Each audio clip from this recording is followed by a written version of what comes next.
The joint session will come to order.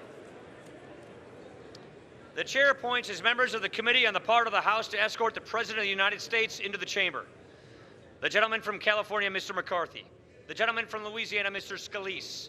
The gentlewoman from Washington, Ms. McMorris Rogers. The gentleman from Ohio, Mr. Stivers.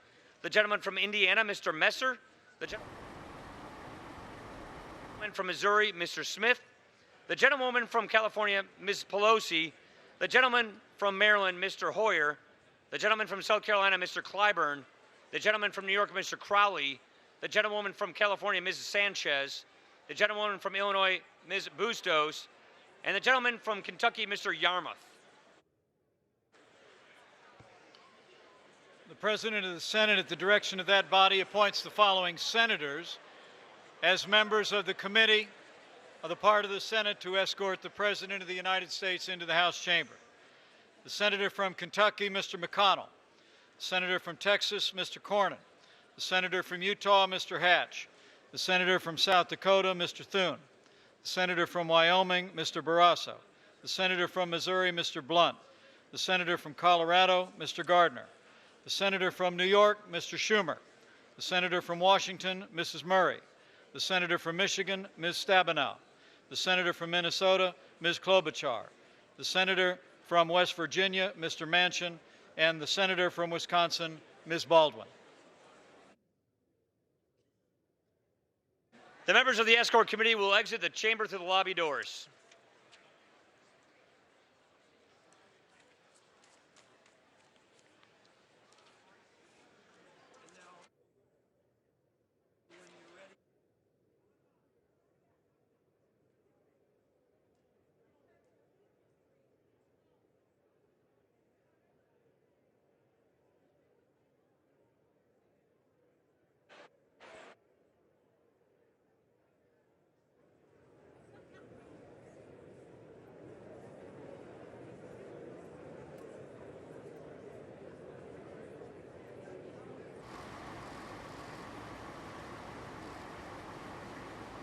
Mr. President, what is the State of the Union?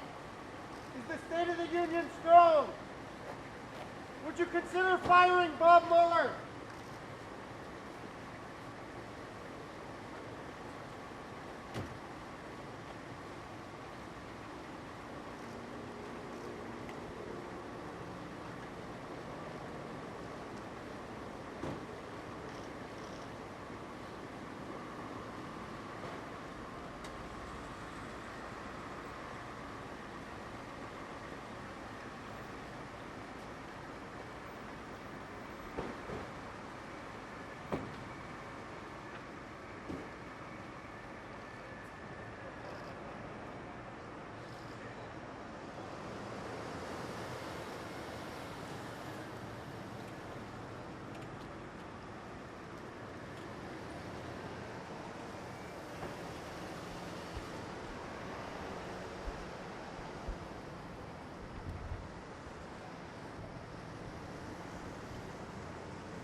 Mr. Speaker, the Dean of the Diplomatic Corps. Sound system down.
Mr. Speaker, the Chief Justice and Associate Justices of the Supreme Court.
Mr. Speaker, the President's Cabinet.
Mr. Speaker, the President of the United States.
Members of Congress, I have the high privilege and the distinct honor of presenting to you the President of the United States.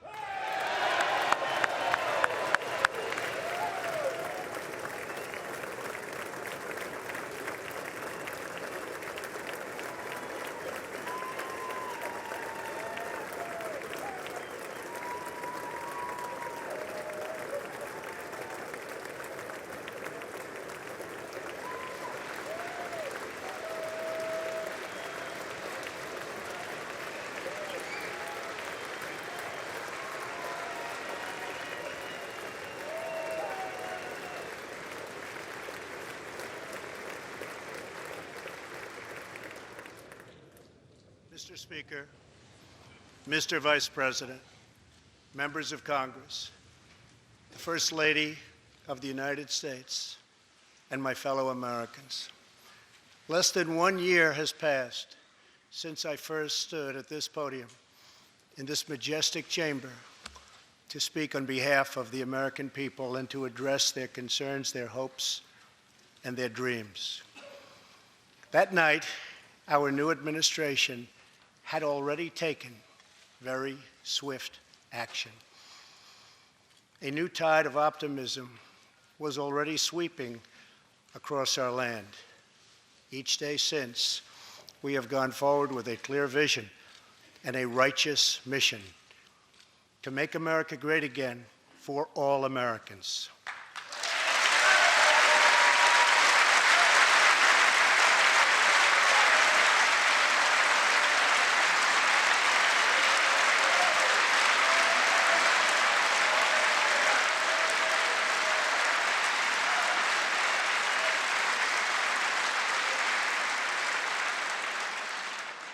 Over the last year, we have made incredible progress and achieved extraordinary success.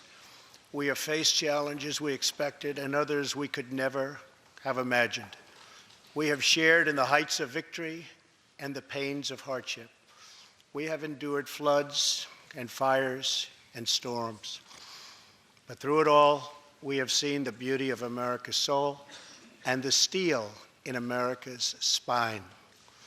Each test has forged new American heroes to remind us who we are and show us what we can be. We saw the volunteers of the Cajun Navy racing to the rescue with their fishing boats to save people in the aftermath of a totally devastating hurricane. We saw strangers shielding strangers from a hail of gunfire on the Las Vegas Strip. We heard tales of Americans like Coast Guard Petty Officer Ashley Leopard, who is here tonight in the gallery with Melania.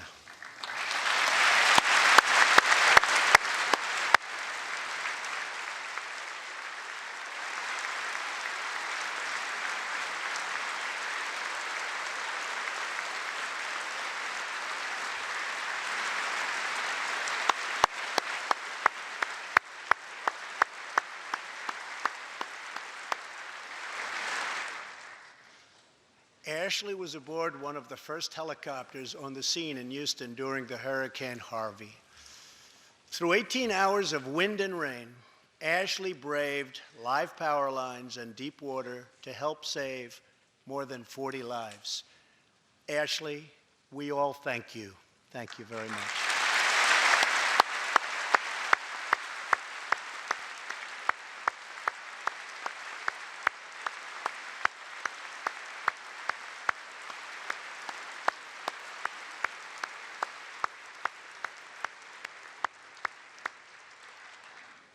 We heard about Americans like firefighter David Dahlberg. He's here with us also. David faced down walls of flame to rescue almost 60 children trapped at a California summer camp threatened by those devastating wildfires. To everyone still recovering in Texas, Florida, Louisiana, Puerto Rico, and the Virgin Islands, everywhere, we are with you. We love you, and we always will pull through together, always.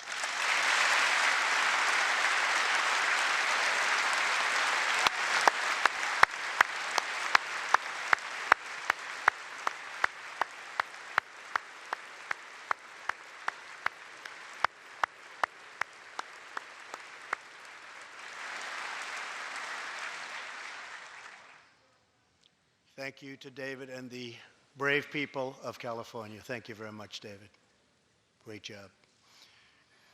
Some trials over the past year touched this chamber very personally.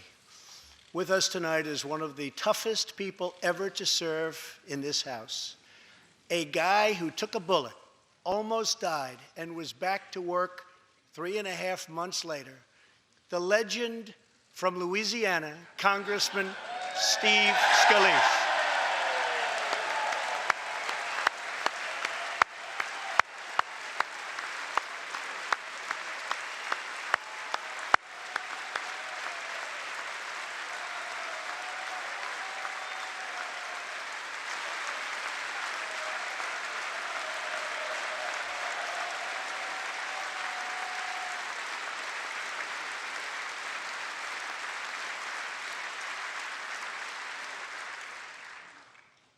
think they like you, Steve.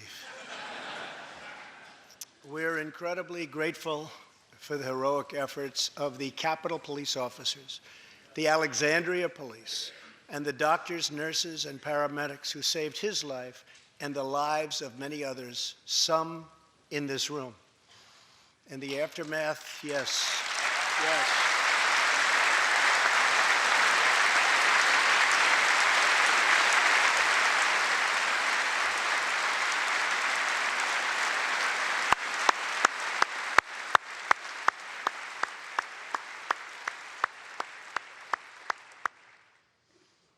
In the aftermath of that terrible shooting, we came together, not as Republicans or Democrats, but as representatives of the people. But it is not enough to come together only in times of tragedy. Tonight, I call upon all of us to set aside our differences, to seek out common ground, and to summon the unity we need to deliver for the people. This is really the key. These are the people we were elected to serve.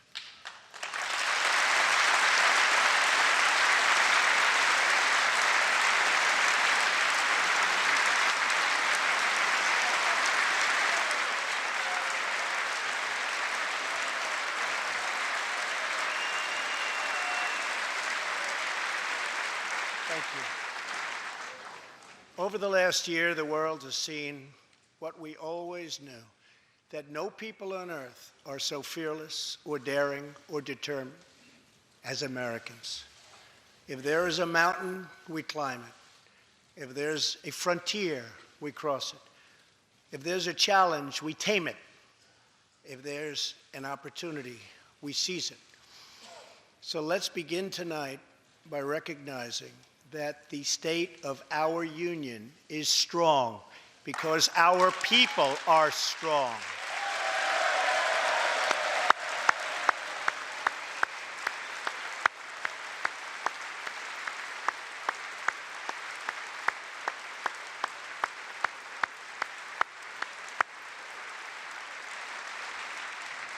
And together we are building a safe, strong, and proud America. Since the election, we have created 2.4 million new jobs, including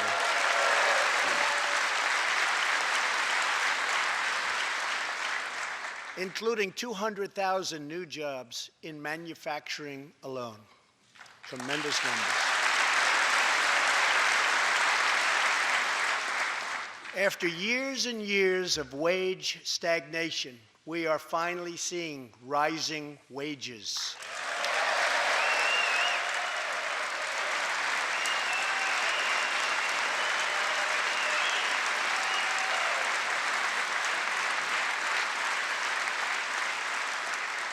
Unemployment claims have hit a 45-year low.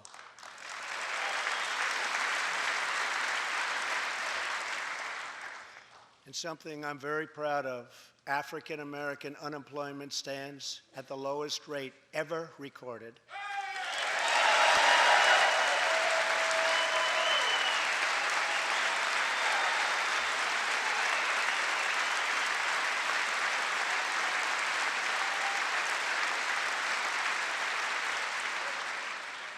And Hispanic American unemployment has also reached the lowest levels in history.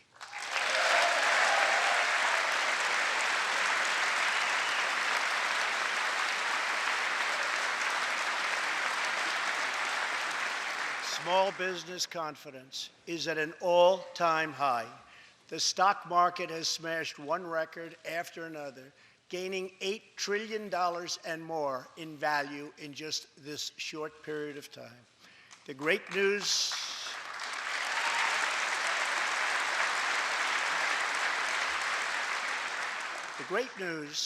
for Americans, 401k, retirement pension, and college savings accounts have gone through the roof.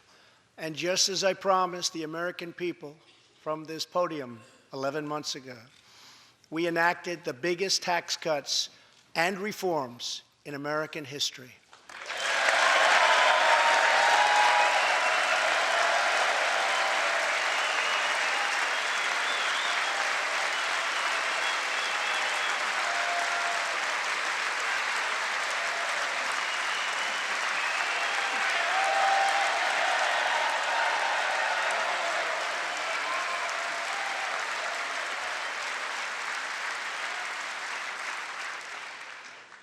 our massive tax cuts provide tremendous relief for the middle class and small business.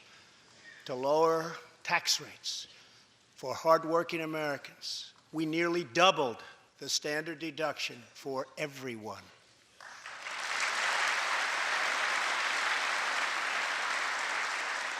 Now, the first $24,000 earned by a married couple is completely tax-free.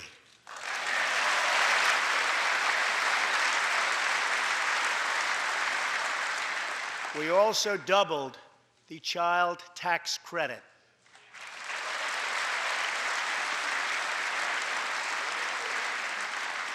A typical family of four making $75,000 will see their tax bill reduced by $2,000, slashing their tax bill in half.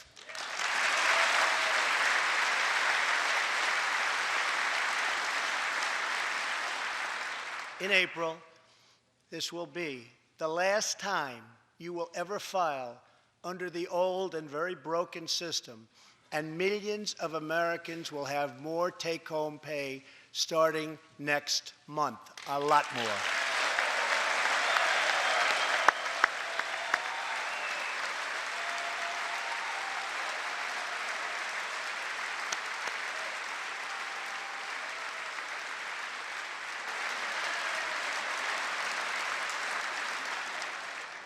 We eliminated an especially cruel tax that fell mostly on Americans making less than $50,000 a year, forcing them to pay tremendous penalties simply because they couldn't afford government-ordered health plans. We repealed the core of the disastrous Obamacare. The individual mandate is now gone. Thank heaven.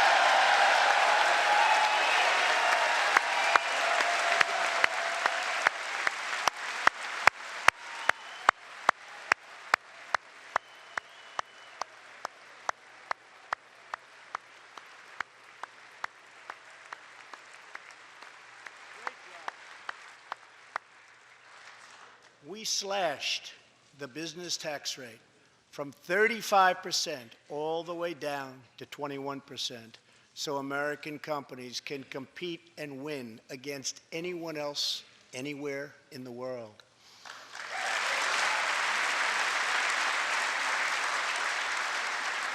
These changes alone are estimated to increase average family income by more than $4,000. A lot of money.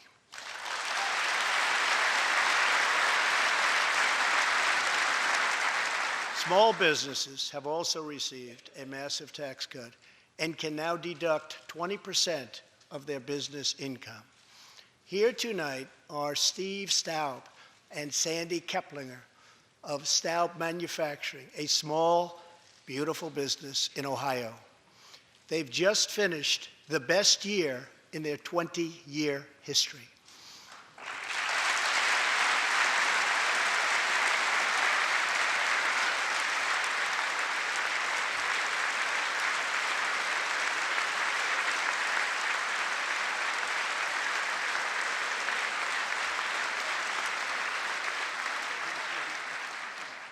Because of tax reform, they are handing out raises, hiring an additional 14 people, and expanding into the building next door. Good feeling.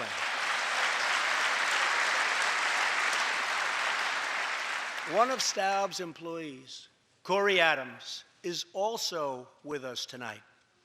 Corey is an all-American worker. He supported himself through high school, lost his job during the 2008 recession, and was later hired by Staub, where he trained to become a welder. Like many hardworking Americans, Corey plans to invest his tax cut raise into his new home and his two daughters' education. Corey, please stand.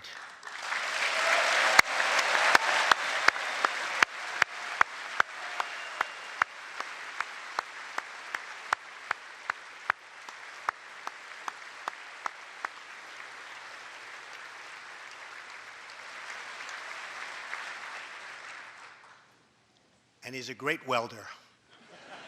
I was told that by the man that owns that company that's doing so well. So congratulations, Corey. Since we passed tax cuts, roughly 3 million workers have already gotten tax cut bonuses, many of them thousands and thousands of dollars per worker, and it's getting more every month, every week. Apple has just announced it plans to invest a total of $350 billion in America and hire another 20,000 workers.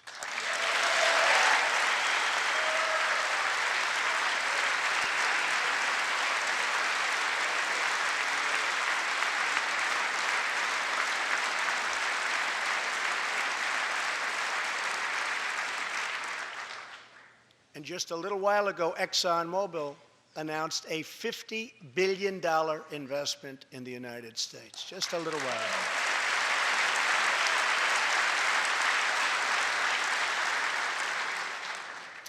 This, in fact, is our new American moment. There has never been a better time to start living the American dream. So to every citizen watching at home tonight, no matter where you've been or where you've come from, this is your time. If you work hard, if you believe in yourself, if you believe in America, then you can dream anything. You can be anything. And together, we can achieve absolutely anything.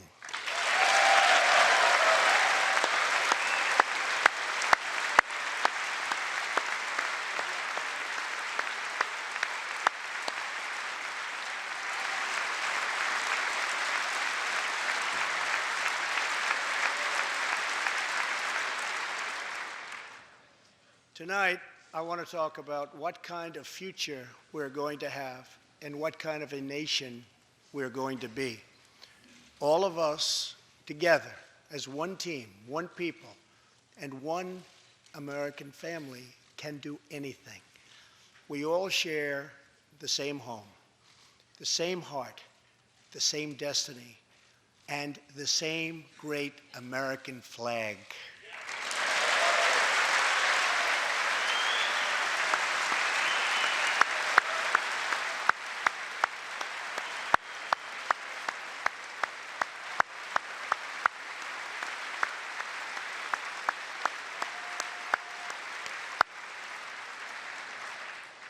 Together, we are rediscovering the American way.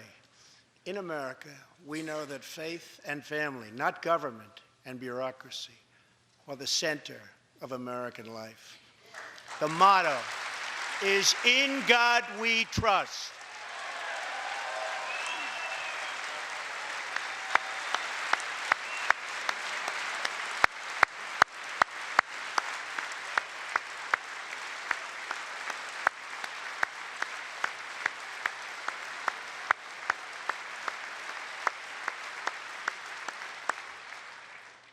And we celebrate our police, our military, and our amazing veterans as heroes who deserve our total and unwavering support.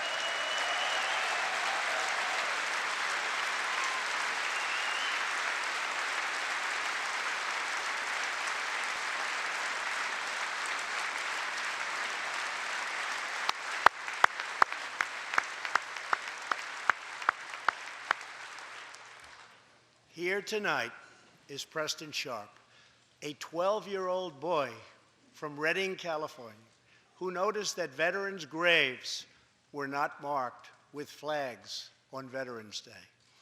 He decided all by himself to change that and started a movement that has now placed 40,000 flags at the graves of our great heroes.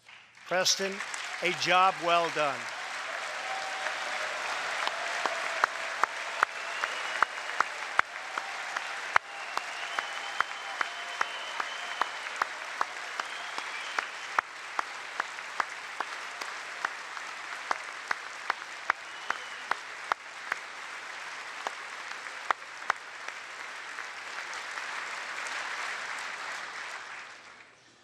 Young patriots like Preston teach all of us about our civic duty as Americans.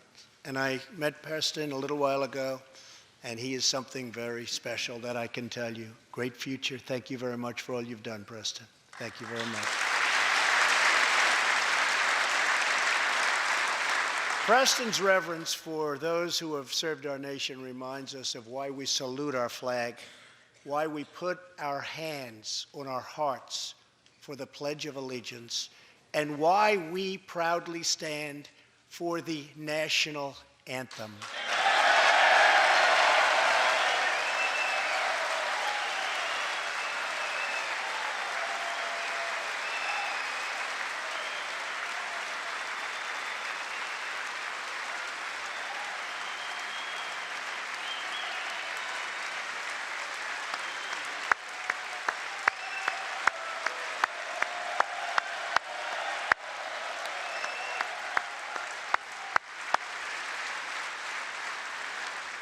Americans love their country, and they deserve a government that shows them the same love and loyalty in return.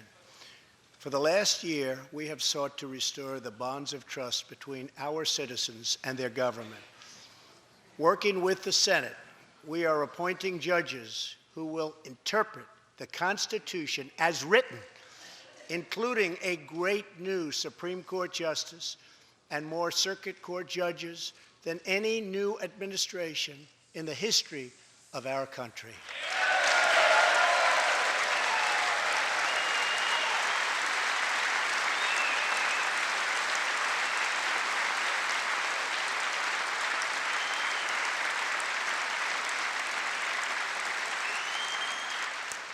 We are totally defending our Second Amendment and have taken historic actions to protect religious liberty.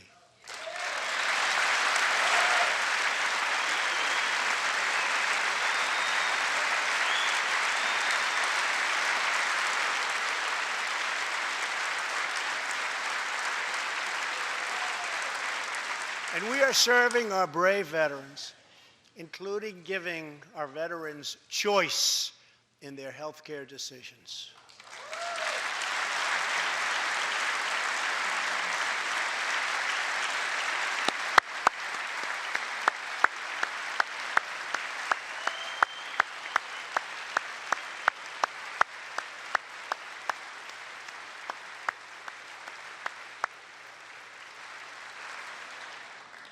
Last year, Congress also passed, and I signed, the landmark VA Accountability Act.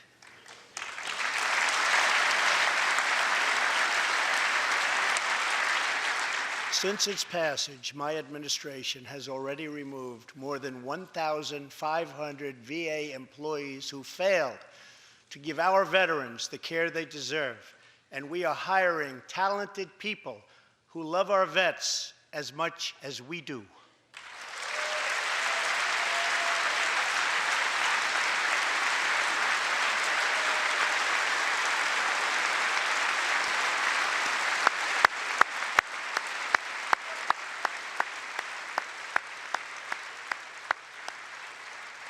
And I will not stop until our veterans are properly taken care of, which has been my promise to them from the very beginning of this great journey.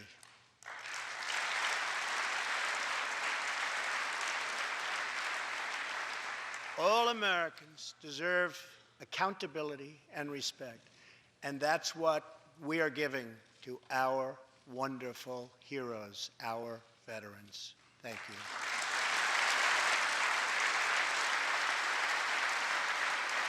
So tonight I call on Congress to empower every cabinet secretary with the authority to reward good workers and to remove federal employees who undermine the public trust or fail the American people.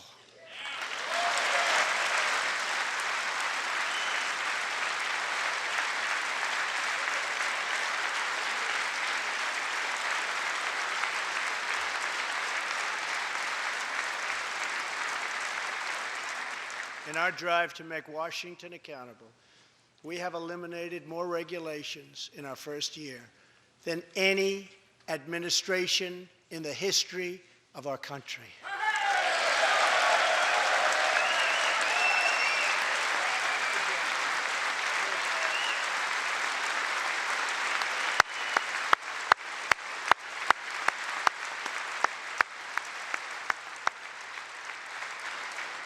We have ended the war on American energy, and we have ended the war on beautiful, clean coal.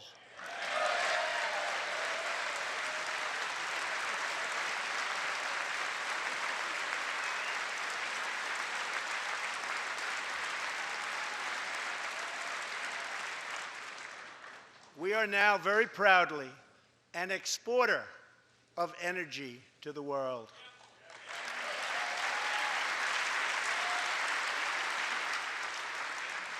In Detroit, I halted government mandates that crippled America's great, beautiful auto workers so that we can get Motor City revving its engines again, and that's what's happening.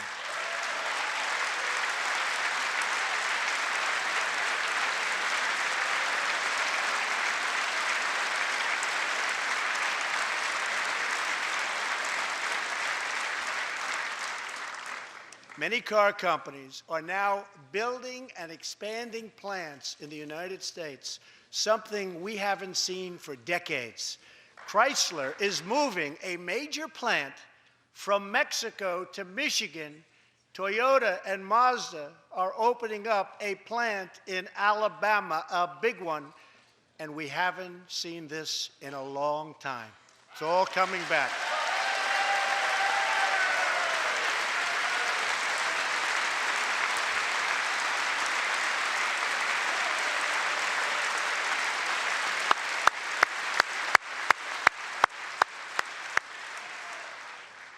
Very soon, auto plants and other plants will be opening up all over our country. This is all news Americans are totally unaccustomed to hearing. For many years, companies and jobs were only leaving us. But now, they are roaring back, they're coming back. They want to be where the action is. They want to be in the United States of America. That's where they want to be.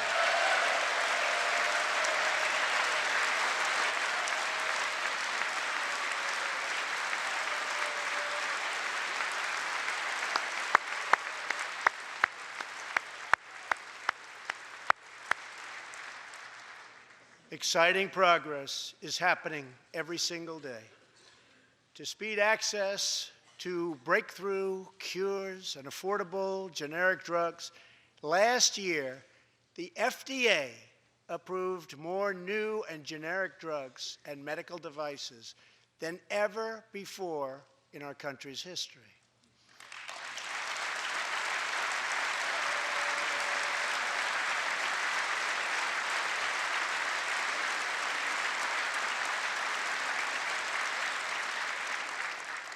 We also believe that patients with terminal conditions, terminal illness, should have access to experimental treatment immediately that could potentially save their lives.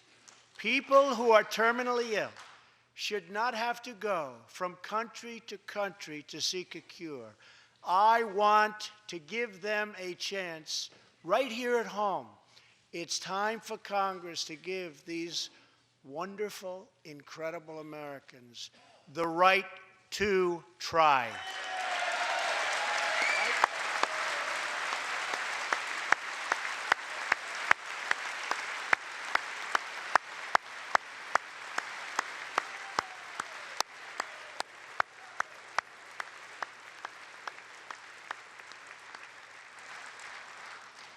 One of my greatest priorities is to reduce the price of prescription drugs.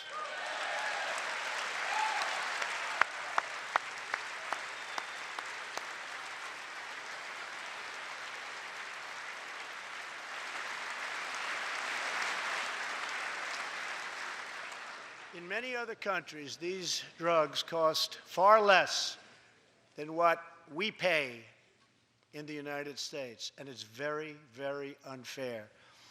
That is why I've directed my administration to make fixing the injustice of high drug prices one of my top priorities for the year.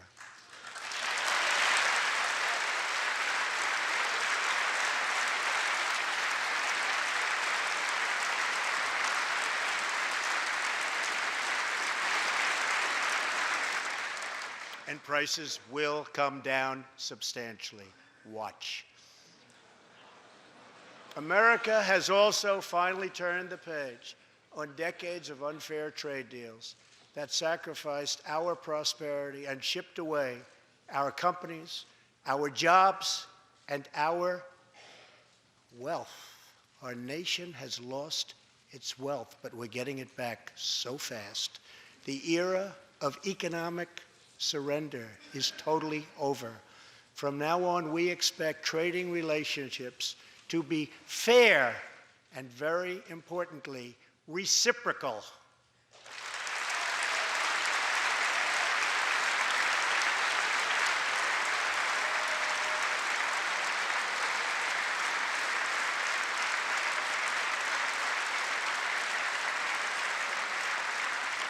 We will work to fix bad trade deals and negotiate new ones, and they'll be good ones, but they'll be fair.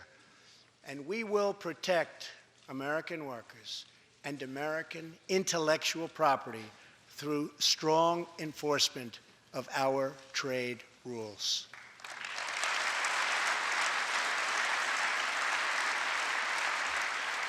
As we rebuild our industries, it is also time to rebuild our crumbling infrastructure.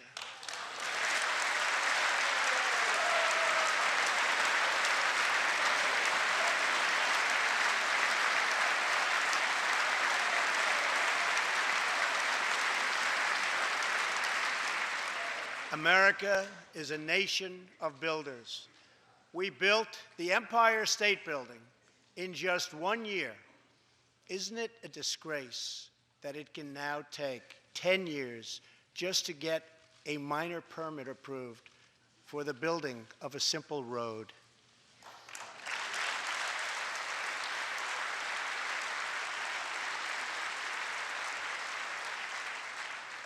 I am asking both parties to come together to give us safe, fast, reliable, and modern infrastructure that our economy needs and our people deserve.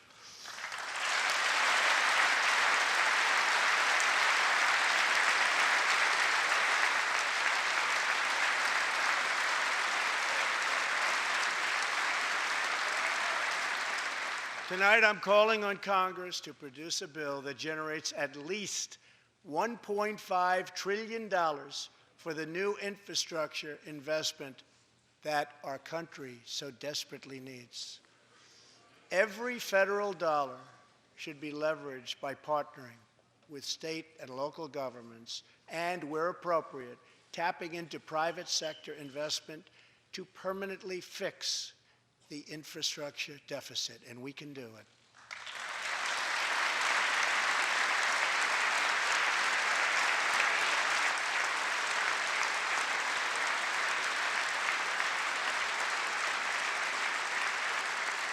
Any bill must also streamline the permitting and approval process, getting it down to no more than 2 years and perhaps even 1. Together, we can reclaim our great building heritage.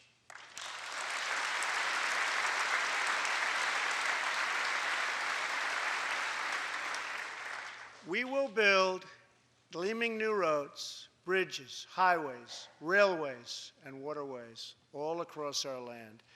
And we will do it with American heart, American hands, and American grit.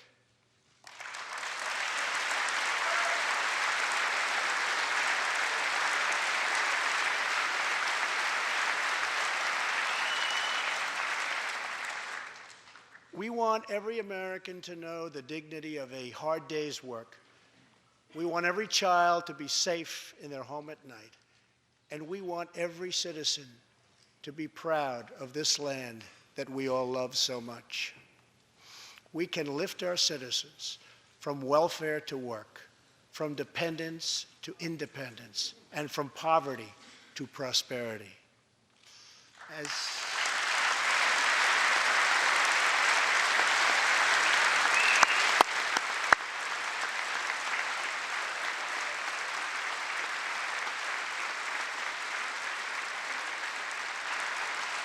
As tax cuts create new jobs.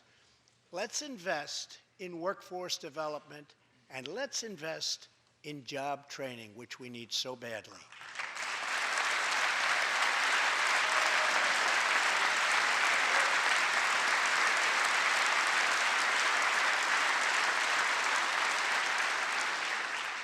Let's open great vocational schools so our future workers can learn a craft and realize their full potential.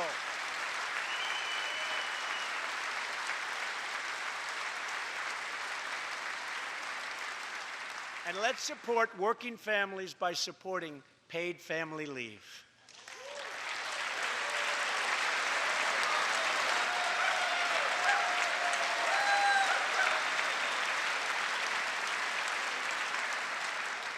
As America regains its strength, opportunity must be extended to all citizens. That is why this year we will embark on reforming our prisons to help former inmates who have served their time get a second chance at life.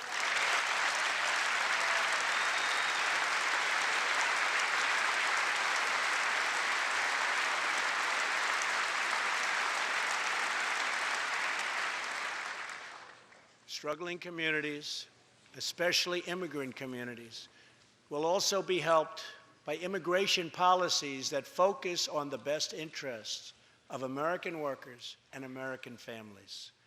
For decades, open borders have allowed drugs and gangs to pour into our most vulnerable communities. They've allowed millions of low-wage workers to compete for jobs and wages against the poorest Americans. Most tragically, they have caused the loss of many innocent lives. Here tonight are two fathers and two mothers, Evelyn Rodriguez, Freddie Cuevas, Elizabeth Alvarado, and Robert Mickens. Their two teenage daughters, Kayla Cuevas and Nisa Mickens, were close friends on Long Island. But in September 2016, on the eve of Nisa's 16th birthday, such a happy time it should have been, neither of them came home. These two precious girls were brutally murdered while walking together in their hometown. 6 members of the savage MS-13 gang have been charged with Kayla and Nisa's murders.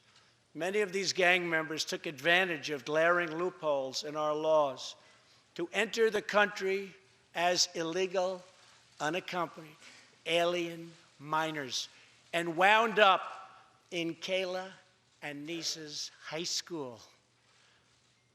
Evelyn, Elizabeth, Freddie, and Robert, tonight everyone in this chamber is praying for you. Everyone in America is grieving for you. Please stand. Thank you very much.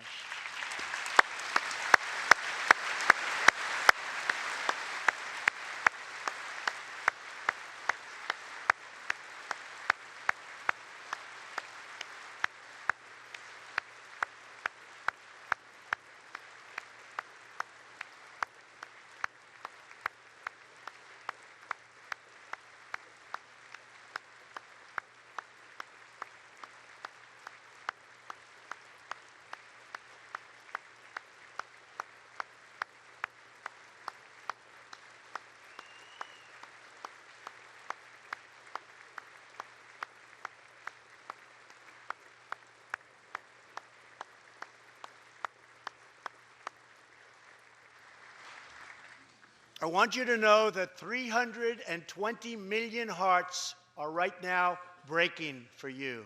We love you. Thank you.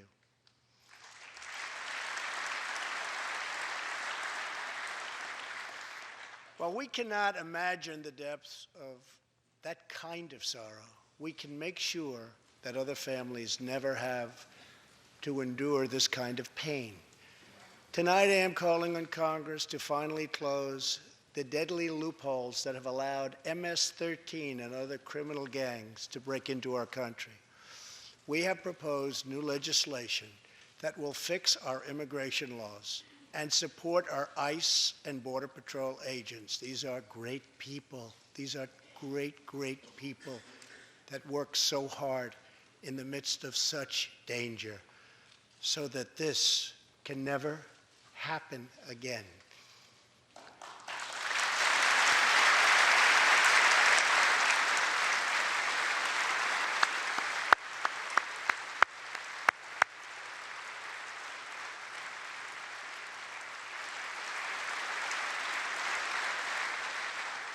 The United States is a compassionate nation. We are proud that we do more than any other country anywhere in the world to help the needy, the struggling, and the underprivileged all over the world.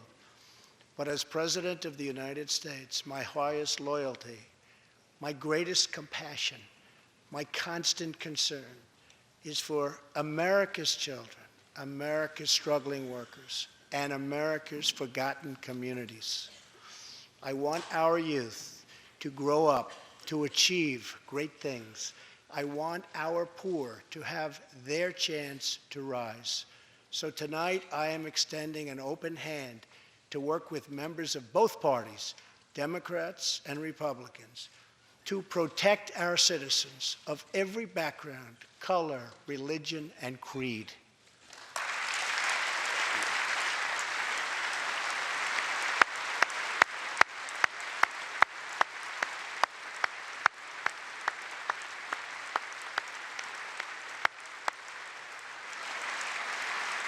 My duty, and the sacred duty of every elected official in this chamber, is to defend Americans, to protect their safety, their families, their communities, and their right to the American dream. Because Americans are dreamers too.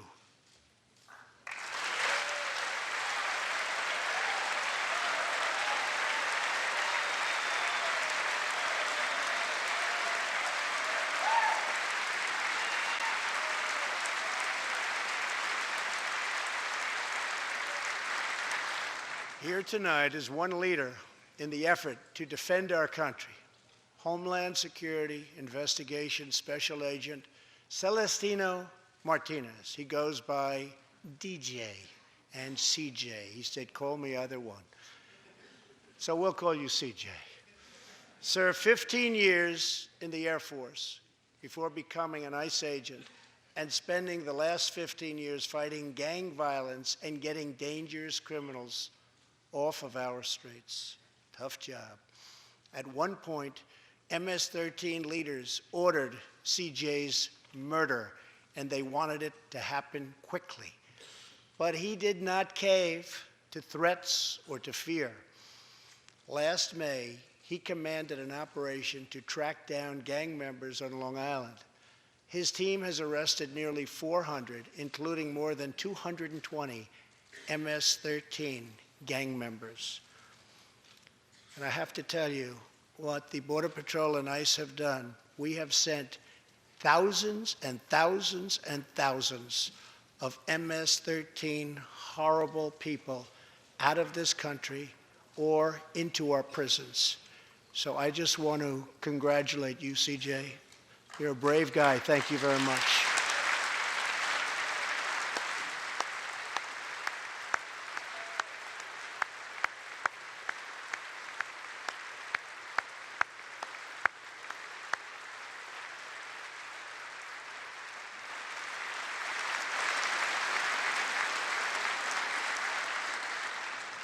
And I asked CJ, what's the secret? He said, we're just tougher than they are. And I like that answer.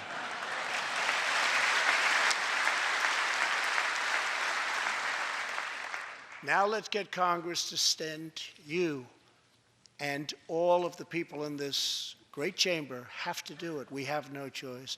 CJ, we're going to send you reinforcements, and we're going to send them to you quickly. It's what you need.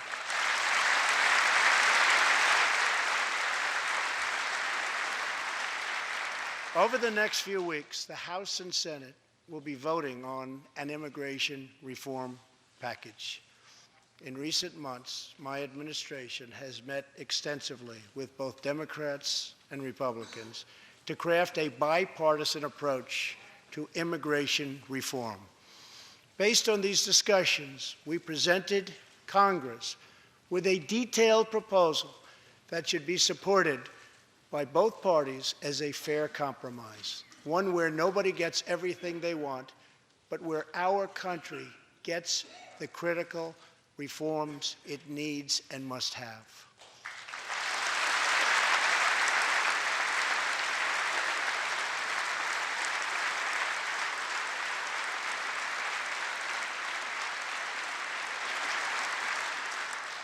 Here are the 4 pillars of our plan. The first pillar of our framework generously offers a path to citizenship for 1.8 million illegal immigrants who were brought here by their parents at a young age. That covers almost 3 times more people than the previous administration covered.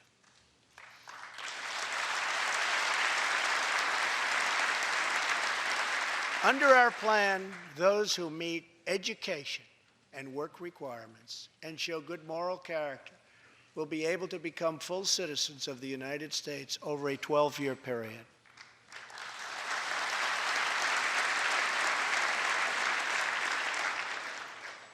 The second pillar fully secures the border.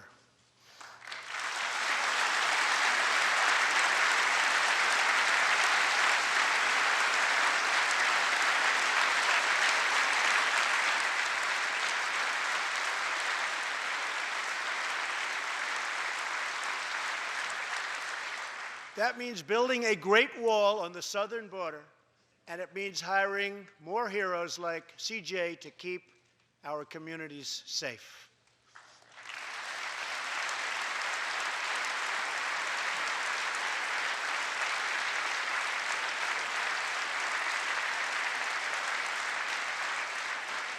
Crucially, our plan closes the terrible loopholes exploited by criminals and terrorists to enter our country, and it finally ends the horrible and dangerous practice of catch and release.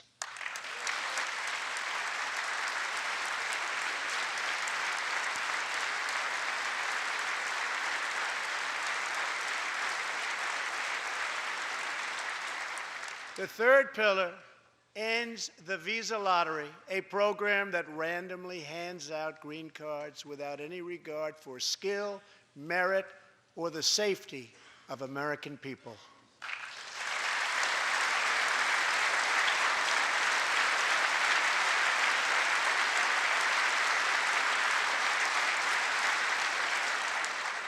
It's time to begin moving toward a merit-based immigration system, one that admits people who are skilled, who want to work, who will contribute to our society, and who will love and respect our country.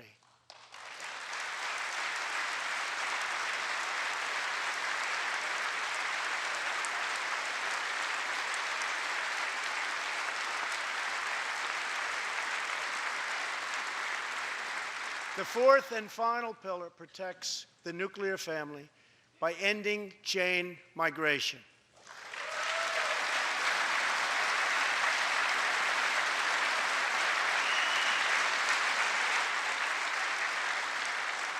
Under the current broken system, a single immigrant can bring in virtually unlimited numbers of distant relatives. Under our plan, we focus on the immediate family by limiting sponsorships to spouses and minor children.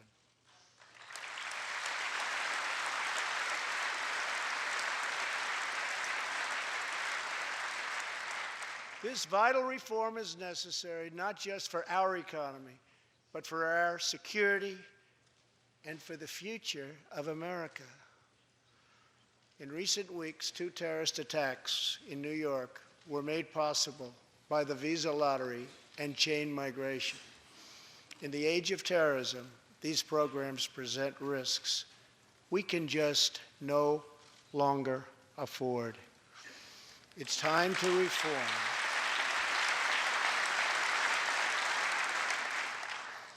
these outdated immigration rules and finally bring our immigration system into the 21st century.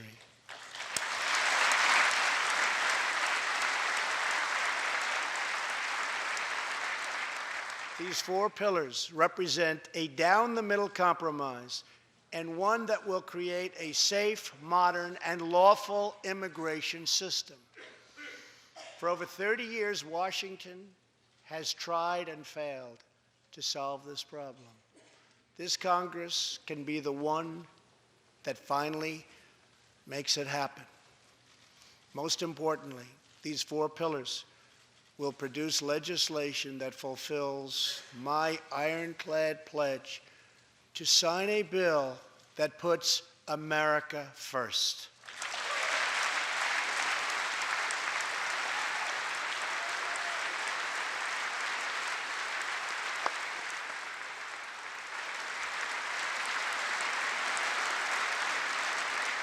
So let's come together, set politics aside, and finally get the job done.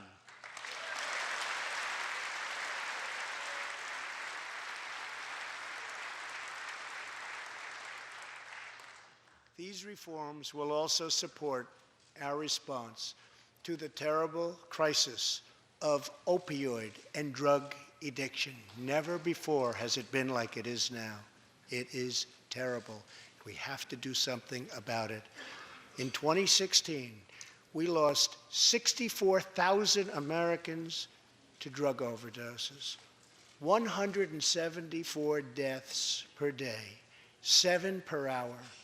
We must get much tougher on drug dealers and pushers if we are going to succeed in stopping this scourge.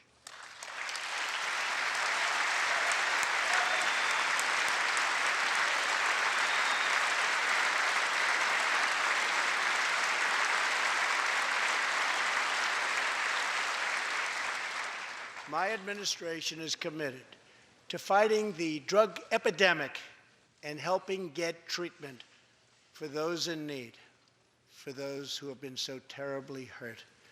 The struggle will be long and it will be difficult, but as Americans always do, in the end, we will succeed, we will prevail.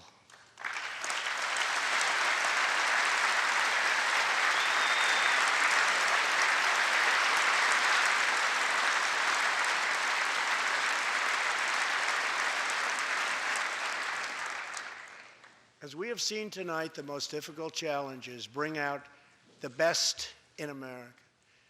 We see a vivid expression of this truth in the story of the Holetz family of New Mexico. Ryan Holetz is 27 years old, an officer with the Albuquerque Police Department. He's here tonight with his wife, Rebecca.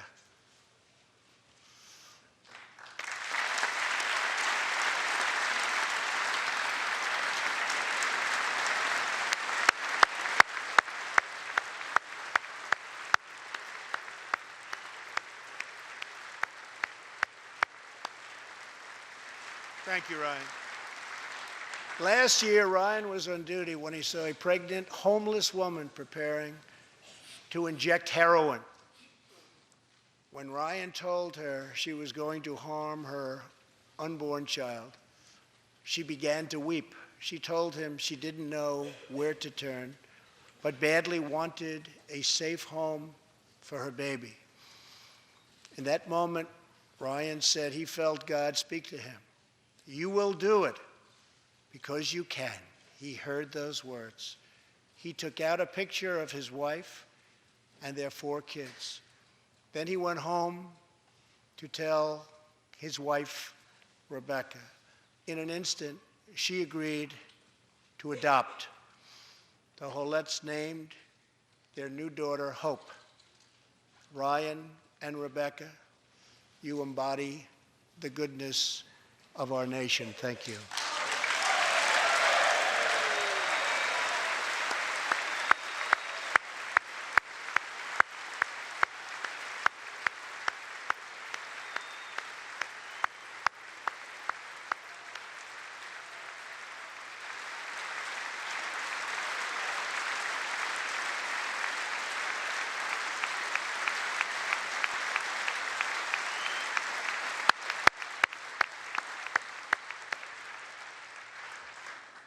Thank you, Ryan and Rebecca.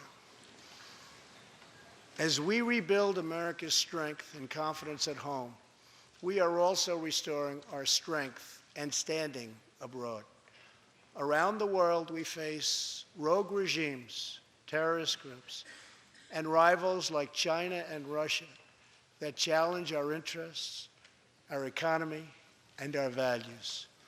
In confronting these horrible dangers, we know that weakness is the surest path to conflict, and unmatched power is the surest means to our true and great defense. For this reason, I am asking Congress to end the dangerous defense sequester and fully fund our great military.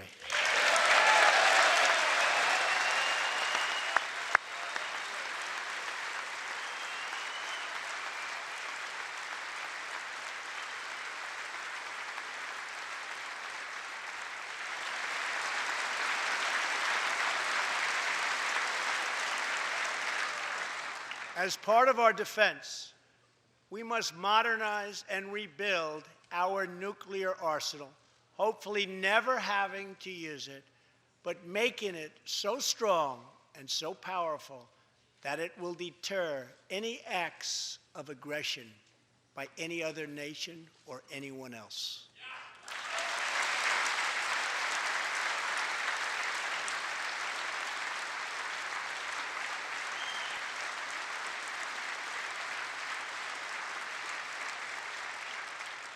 Perhaps someday in the future there will be a magical moment when the countries of the world will get together to eliminate their nuclear weapons.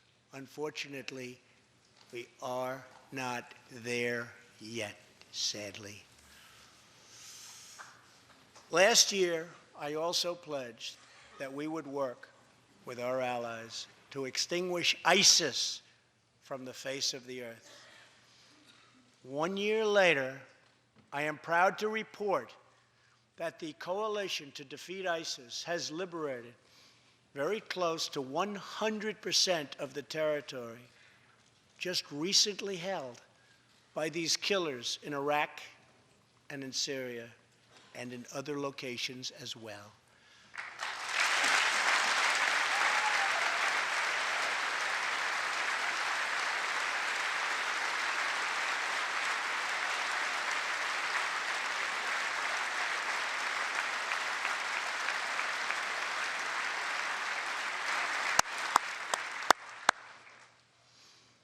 But there is much more work to be done. We will continue our fight until ISIS is defeated. Army Staff Sergeant Justin Peck is here tonight. Near Raqqa last November, Justin and his comrade, Chief Petty Officer Kenton Stacy, were on a mission to clear buildings that ISIS had rigged with explosive, so that civilians could return to that city, hopefully soon and hopefully safely. Clearing the second floor of a vital hospital, Kenton Stacy was severely wounded by an explosion. Immediately, Justin bounded into the booby-trapped and unbelievably dangerous and unsafe building and found Kenton, but in very, very bad shape. He applied pressure to the wound and inserted a tube to reopen an airway. He then performed CPR for 20 straight minutes during the ground transport and maintained artificial respiration through 2.5 hours and through emergency surgery. Kenton Stacy would have died if it were not for Justin's selfless love for his fellow warrior. Tonight, Kenton is recovering in Texas. Raqqa is liberated, and Justin is wearing his new Bronze Star with a V for valor. Staff Sergeant Peck, all of America salutes you.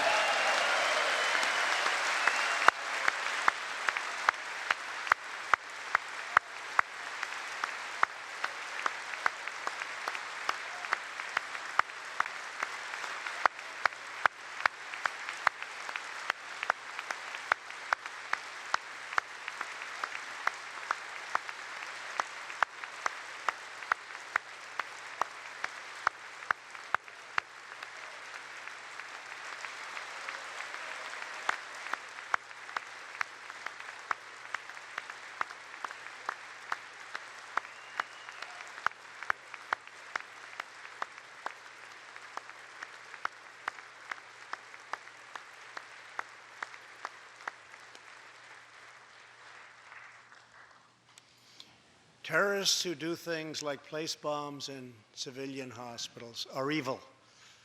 When possible, we have no choice but to annihilate them. When necessary, we must be able to detain and question them. But we must be clear, terrorists are not merely criminals. They are unlawful enemy combatants.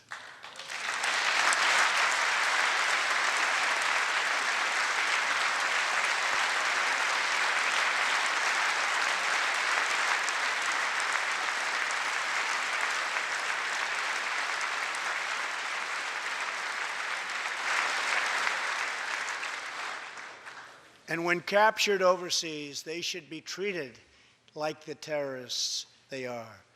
In the past, we have foolishly released hundreds and hundreds of dangerous terrorists, only to meet them again on the battlefield, including the ISIS leader, al-Baghdadi, who we captured, who we had, who we released. So today, I'm keeping another promise. I just signed, prior to walking in, an order directing Secretary Mattis, who is doing a great job. Thank you.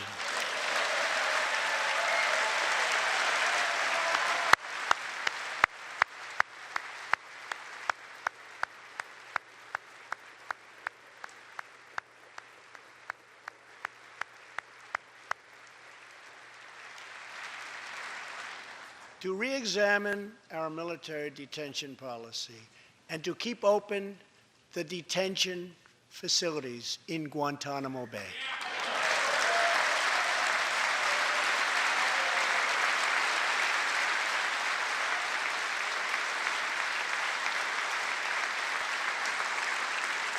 I am asking Congress to ensure that in the fight against ISIS and al-Qaeda, we continue to have all necessary power to detain terrorists wherever we chase them down, wherever we find them.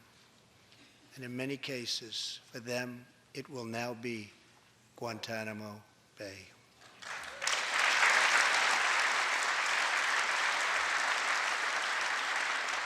At the same time, as of a few months ago, our warriors in Afghanistan have new rules of engagement.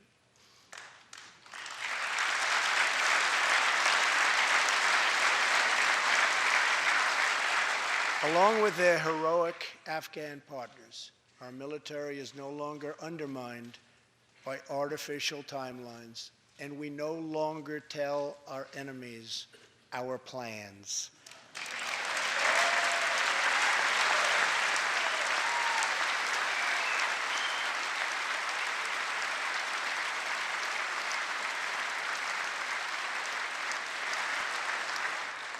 Last month, I also took an action endorsed unanimously by the U.S. Senate just months before.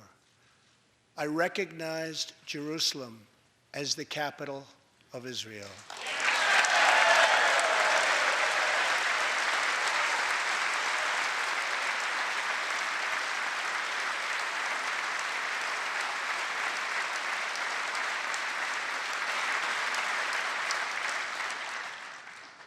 Shortly afterwards, dozens of countries voted in the United Nations General Assembly against America's sovereign right to make this decision. In 2016, American taxpayers generously sent those same countries more than $20 billion in aid. That is why tonight I am asking Congress to pass legislation to help ensure American foreign assistance dollars always serve American interests and only go to friends of America, not enemies of America.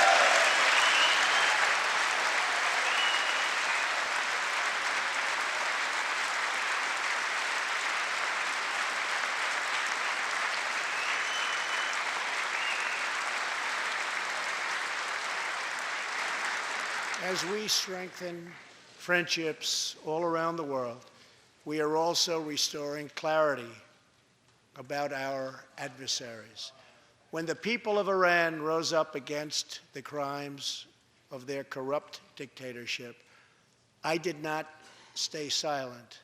America stands with the people of Iran in their courageous struggle for freedom.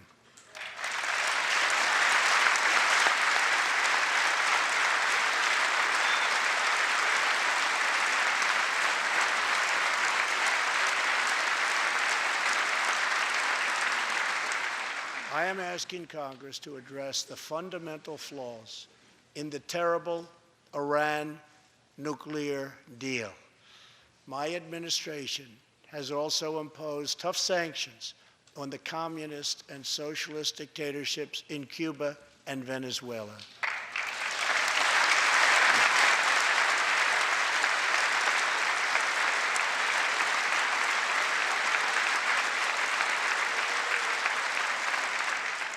But no regime has oppressed its own citizens more totally or brutally than the cruel dictatorship in North Korea. North Korea's reckless pursuit of nuclear missiles could very soon threaten our homeland. We are waging a campaign of maximum pressure to prevent that from ever happening. Past experience has taught us that complacency and concessions only invite aggression and provocation. I will not repeat the mistakes of past administrations that got us into this very dangerous position. We need only look at the depraved character of the North Korean regime to understand the nature of the nuclear threat it could pose to America and to our allies. Otto Warmbier was a hard-working student at the University of Virginia, and a great student he was. On his way to study abroad in Asia, Otto joined a tour to North Korea. At its conclusion, this wonderful young man was arrested and charged with crimes against the state. After a shameful trial, the dictatorship sentenced Otto to 15 years of hard labor before returning him to America last June, horribly injured and on the verge of death. He passed away just days after his return. Otto's wonderful parents, Fred and Cindy Warmbier, are here with us tonight, along with Otto's brother and sister, Austin and Greta. Please.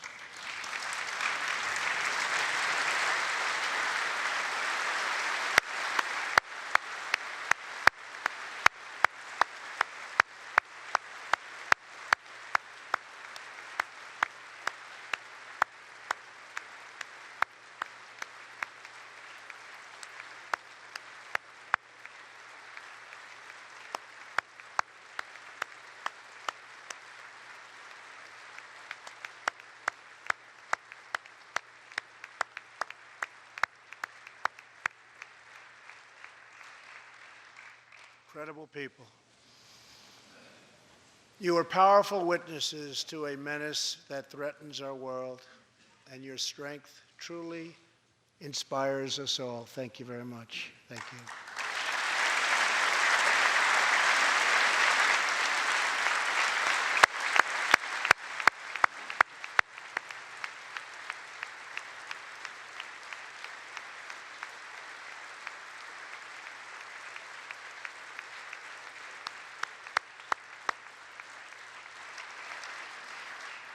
Tonight, we pledge to honor Otto's memory with total American resolve.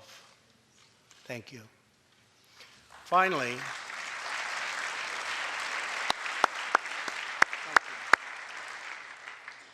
we are joined by one more witness to the ominous nature of this regime.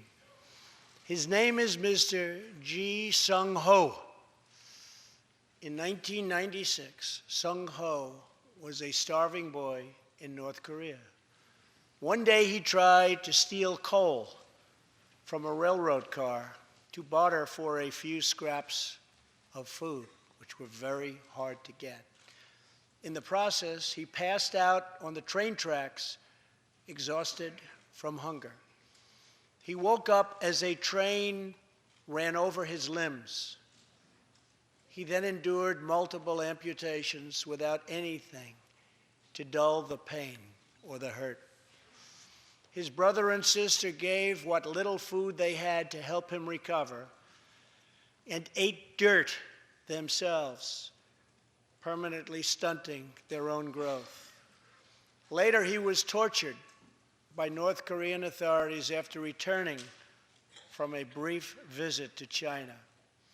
His tormentors wanted to know if he'd met any Christians. He had, and he resolved after that to be free. Sung Ho traveled thousands of miles on crutches all across China and Southeast Asia to freedom. Most of his family followed. His father was caught trying to escape and was tortured to death.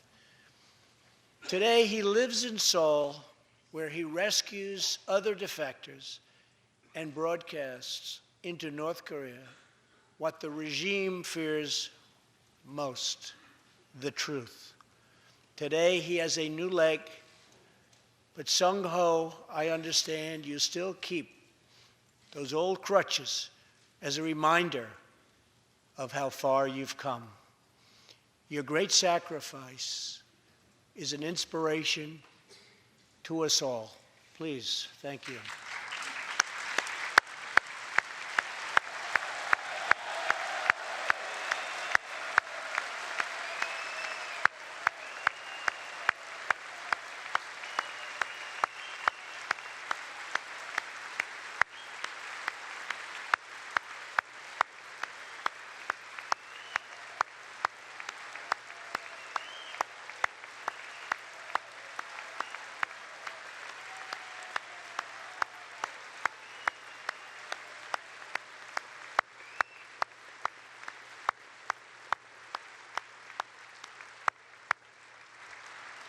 Sung Ho's story is a testament to the yearning of every human soul to live in freedom. It was that same yearning for freedom that nearly 250 years ago gave birth to a special place called America. It was a small cluster of colonies caught between a great ocean and a vast wilderness. It was home to an incredible people with a revolutionary idea that they could rule themselves, that they could chart their own destiny, and that together they could light up the entire world. That is what our country has always been about.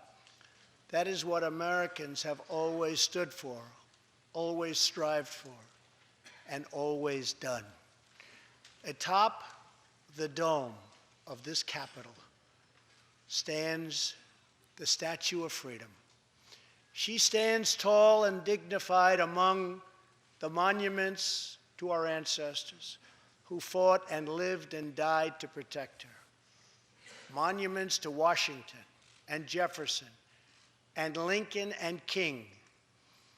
Memorials to the heroes of Yorktown and Saratoga, to young Americans who shed their blood on the shores of Normandy and the fields beyond, and others who went down in the waters of the Pacific and the skies all over Asia. And freedom stands tall over one more monument, this one. This Capitol, this living monument, this is the monument to the American people.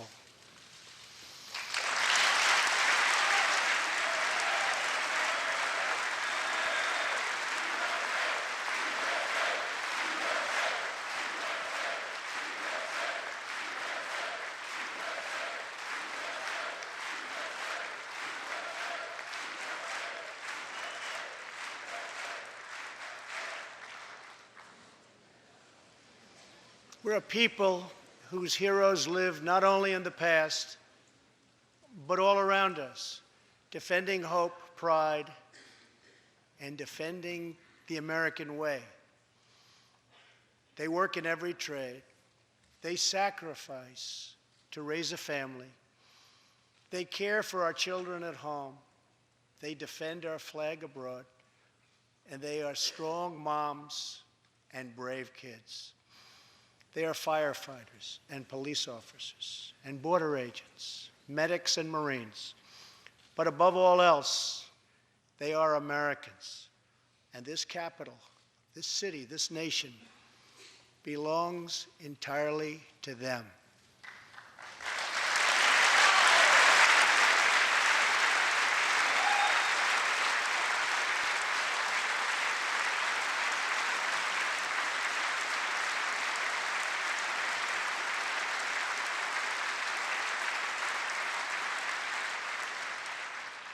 Our task is to respect them, to listen to them, to serve them, to protect them, and to always be worthy of them. Americans fill the world with art and music. They push the bounds of science and discovery, and they forever remind us of what we should never, ever forget. The people dreamed this country. The people built this country. And it's the people who are making America great again.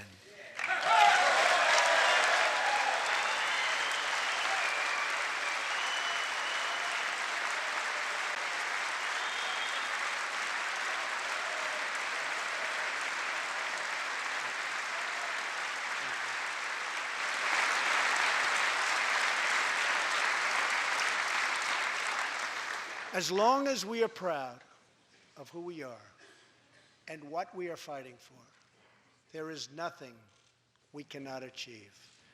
As long as we have confidence in our values, faith in our citizens, and trust in our God, we will never fail. Our families will thrive. Our people will prosper. And our nation will forever be safe and strong and proud and mighty and free.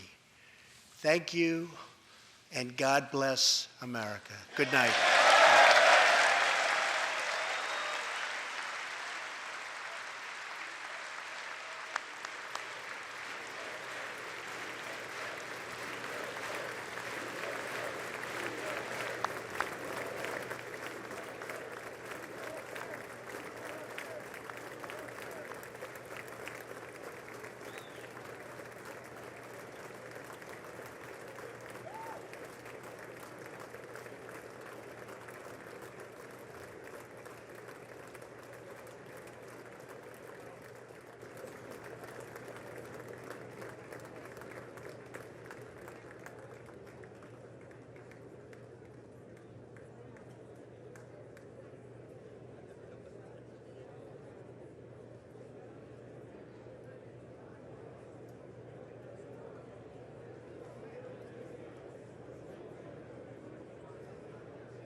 Place that knows how to make great things.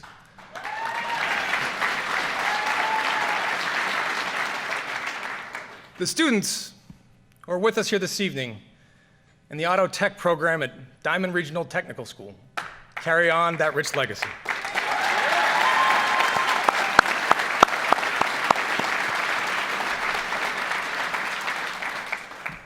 Like many American hometowns, Fall River has faced its share of storms. But the people here are tough. They fight for each other. They pull for their city. It is a fitting place to gather as our nation reflects on the state of our union. This is a difficult task. Many have spent the last year anxious, angry, afraid. We all feel the fractured fault lines across our country. We hear the voices of Americans who are forgotten and feel forsaken. We see an economy that makes stocks soar, investor portfolios bulge, and corporate profits climb, but fails to give workers their fair share of the reward. A government that struggles to keep itself open. Russia, knee-deep in our democracy. An all-out war on environmental protection. A Justice Department rolling back civil rights by the day. Hatred and supremacy proudly marching in our streets. Bullets tearing through our classrooms, concerts, and congregations, targeting our safest, sacred places. And this nagging, sinking feeling, no matter your political beliefs, that this is not right. This is not who we are.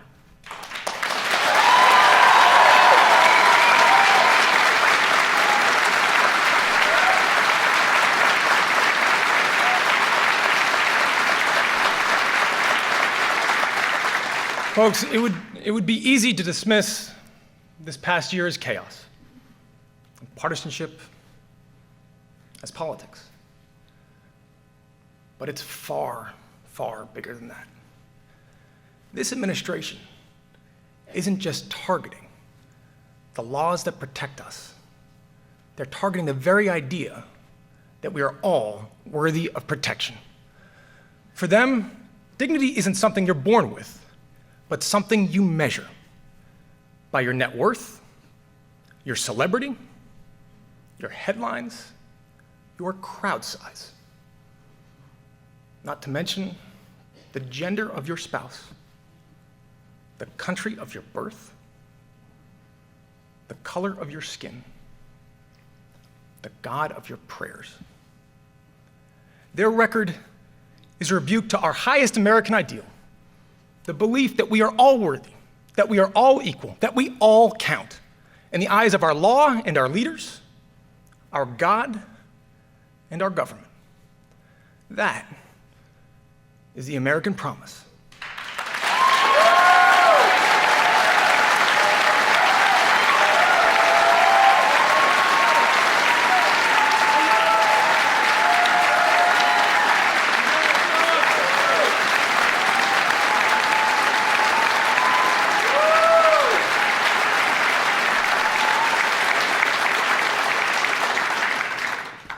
But today, ladies and gentlemen, today, that promise is being broken by an administration that callously appraises our worthiness and decides who makes the cut and who can be bargained away. They're turning American life into a zero-sum game where for one to win, another must lose, where we can guarantee America's safety if we slash our safety net, where we can extend healthcare in Mississippi if we gut it in Massachusetts. We can cut taxes for corporations today if we raise them on families tomorrow. Where we can take care of sick kids if we sacrifice dreamers. We are bombarded with one false choice after another. Coal miners or single moms. Rural communities or inner cities. The coast or the heartland. As if the mechanic in Pittsburgh, a teacher in Tulsa, and a daycare worker in Birmingham are bitter rivals, rather than mutual casualties of a system forcefully rigged towards those at the top. As if the parent who lies awake, terrified that their transgender son or daughter will be beaten and bullied at school is any more or less legitimate than a parent whose heart is shattered by a daughter in the grips of an opioid addiction. So here is the answer that Democrats offer tonight. We choose both.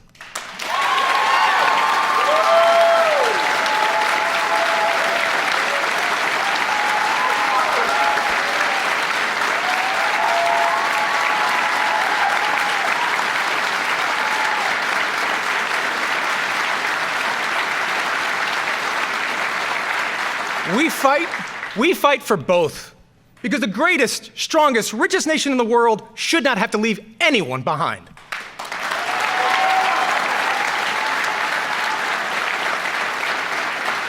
We choose a better deal for all who call our country home.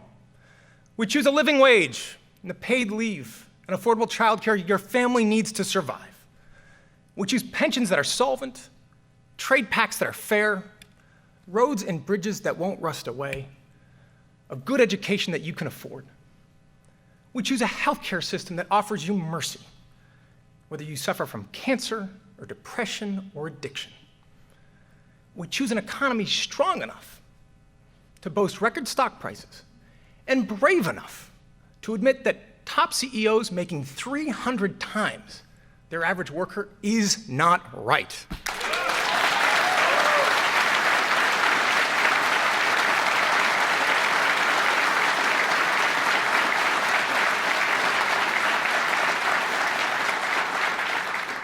We choose Fall River. We choose the thousands of American communities whose roads aren't paved with power or privilege, but with an honest effort, with good faith, and the resolve to build something better for your kids. That is our story. It began the day our founding fathers and mothers set sail for a new world, fleeing oppression and intolerance. It continued with every word of our independence, the audacity to declare that all men are created equal, an imperfect promise for a nation struggling to become a more perfect union. It grew with every suffragette step, every freedom rider's voice, and with every weary soul we welcomed to our shores. And to all the dreamers out there watching tonight, let me be absolutely clear. Ustedes son parte de nuestra historia. Vamos a luchar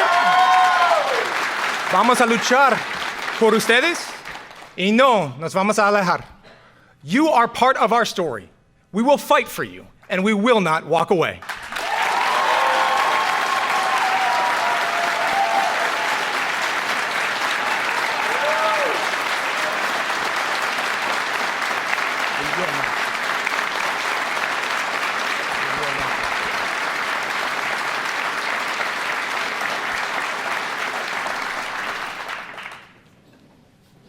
America, we carry that story on our shoulders.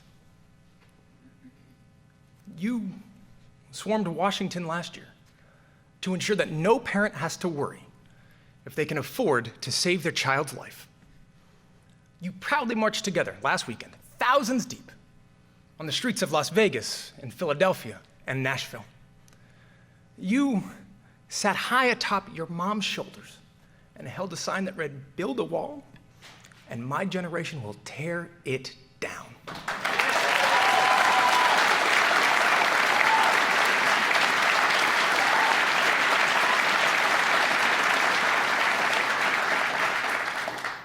You bravely say, "Me too."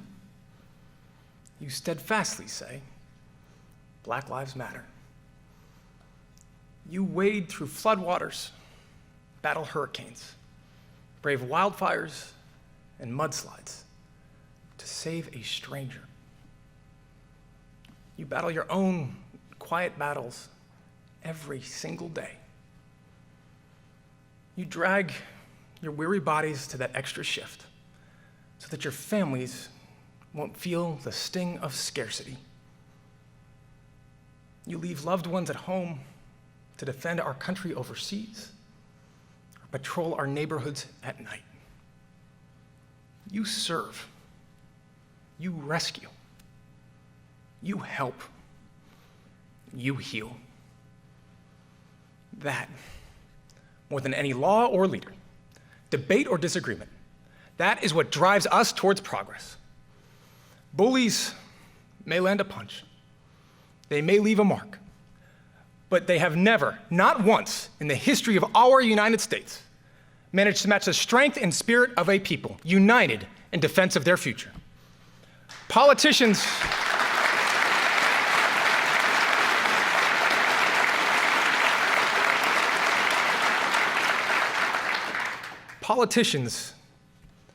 can be cheered for the promises they make. Our country will be judged by the promises we keep.